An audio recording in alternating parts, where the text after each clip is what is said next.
the only place that feels like I mean anything. Are you willing to fight? Help us save the Oasis.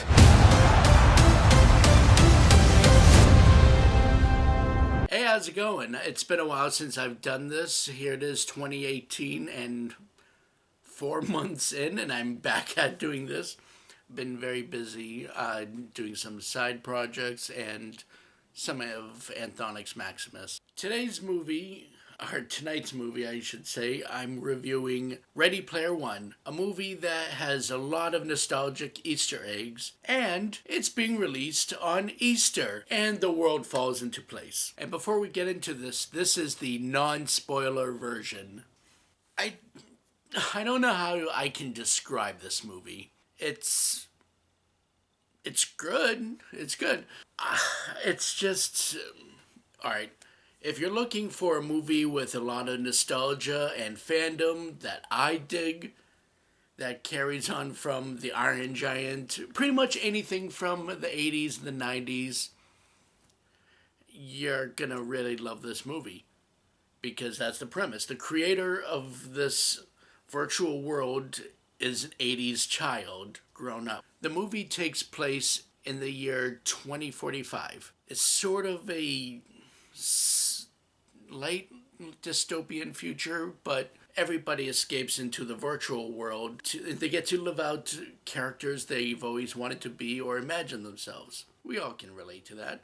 The premise of the story is, I guess it's kind of like what you find in most movies about people trying to escape.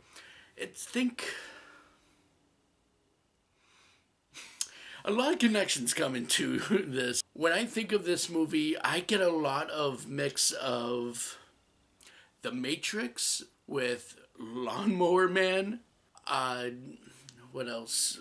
There's a movie that people have escaped to, gone into a different world of. It's just so many different mixed bags of things. And it almost feels like... I would actually say a lot of this actually kind of feels like Willy Wonka or... Charlie and the Chocolate Factory, which version ever you want to go with, and Time Chasers. If you got that movie reference, Time Chasers, then I already love you. The movie follows a young boy named Wade, and he is played by Ty Sheridan. You might have known him as Cyclops in X-Men Apocalypse, and the upcoming X-Men Dark Phoenix. He has his own avatar he escapes to. He's friends with a big character named H, and 2 other characters, and it's a lot of exploring and having fun. But the premise is that the creator of the game, who had passed away, has made it where anyone who finds 3 keys and unlocks all the clues gets to take over his empire. And the bad guy is the CEO of the company that wants to make sure that nobody wins. So it's kind of a simple plot, full of a lot of nostalgic characters that you see, like Freddy Krueger. You even see vehicles that you recognize, like the DeLorean from Back to the Future. And, of course, as you've seen in the trailer, the Iron Giant. Now, you would think, like, even I going into this movie, I didn't expect much. I figured they were going to try to hold a carrot in front of us and make us ooh and ah about the nostalgia, but there's actually a pretty good solid story in there about being true to yourself and taking initiative, but not take life too seriously and just take every chance that you can get. A lot of people who might have read the book might not like the movie.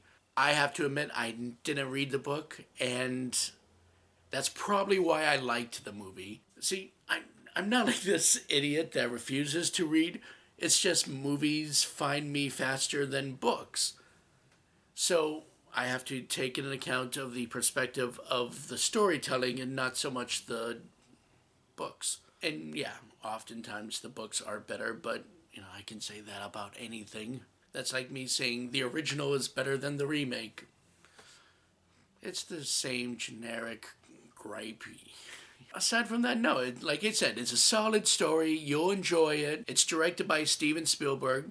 And watching the movie and the directing style, it gives you a vibe like you're watching AI, artificial intelligence. I Can't really describe why. It's just in the lighting and the facial textures. It's everything, really. So, yeah, I enjoyed the movie. I would recommend you see the movie.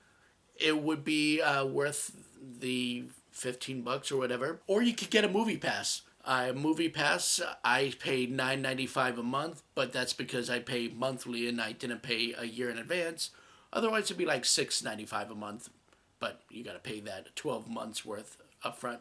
I don't have that kind of money, so I just am doing it monthly. It's actually the best investment there is. That's a free plug, Movie Pass. Enjoy. I'm sorry I didn't get a chance to review other movies, but like I said, I've been kind of busy, but I will give you the breakdown of this, of what I've seen in the recent months. Black Panther, it's a good movie. It's great. It actually builds on how to make a good, proper superhero movie. The villain is actually impressive. Black Panther was good. Wrinkle in Time, it's just kind of lazy, pedantic storytelling. I mean, it's fine if you have little kids and want to teach them, emotion and high spirit. And the lead character, the lead girl, and Chris Pine are great together. I actually did get choked up, but otherwise, it's a shallow story. Let's see, I also saw Game Night. That was pretty entertaining. I didn't think I'd laugh as much as I did in the movie, but the way they played with the cinematography and made certain sets kind of look like game pieces, that was pretty good. Also, I saw Love, Simon. At first, I was a little mad at the teenage boy because he was really knocking on 90s movies, and I just wanted to backhand him. But he became likable. The ending was great. And then I saw Call Me By Your Name. I could see why it made it to the Oscars. The actor who plays the 17-year-old boy is really good at acting without actually speaking much. His emotions do most of the acting. Armie Hammer is always great. Good story, but it is a movie about a man and a barely legal teenage boy. So it's kind of iffy, but it is Italy where age of consent is 14, and Armie Hammer's character is 24, but Armie Hammer is in his 30s, so it's whatever. It's still a good movie. So far this year, I've been, for the most part, impressed.